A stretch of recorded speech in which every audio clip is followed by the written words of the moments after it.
La marxa cicloturista Montsec celebrarà el dissabte 20 de maig la seva 12a edició i ha estat presentada aquest dijous a la ciutat de Balaguer, que esdevindrà el punt de sortida i arribada per a les diferents rutes. Els més de 900 inscrits podien escollir entre tres recorreguts, l'anomenat Gran Fons, de 190 km i 3.300 metres de desnivell, el Mig Fons, de 140 km i 2.050 metres de desnivell, i el Challenge, amb un recorregut de 80 km i 1.300 metres de desnivell.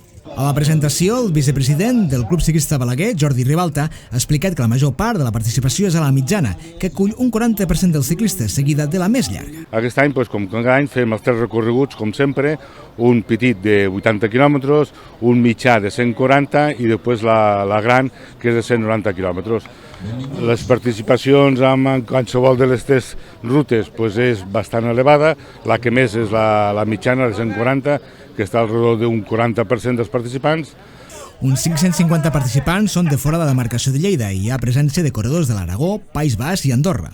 La marxa fa un recorregut que travessa els espais neuràlgics i naturals del Montsec, el Port d'Àsia, el Coll de Comiols, la Colla d'Hostal Roig, el Coll de Fontllonga i inclou a més un programa d'activitats per als acompanyants.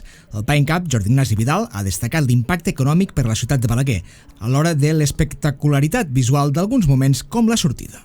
Vindran més de 1.000 corredors, amb famílies, acompanyants, etc. Per tant, té un impacte tant econòmic com social a dins de la ciutat i, a part, evidentment, la sortida és espectacular, amb 1.000 mallots de colors diversos passant pel carrer Urgell i tindran tot l'espai, diguem-ne, d'impacte per poder fer després tant el dinar com tots els premis i totes les activitats que fan. Per tant, ànim al Club Ciclista a persistir perquè realment és una marxa cicloturista que està dins del calendari ja no només a nivell estatal, nacional ja ho està, sinó que a més ja comença a tindre molt interès a nivell internacional per la qualitat de l'organització i pels espais per on se passen. Tota la informació de la cursa, així com la llista de serveis, es pot consultar visitant el web montsec-montsec.com.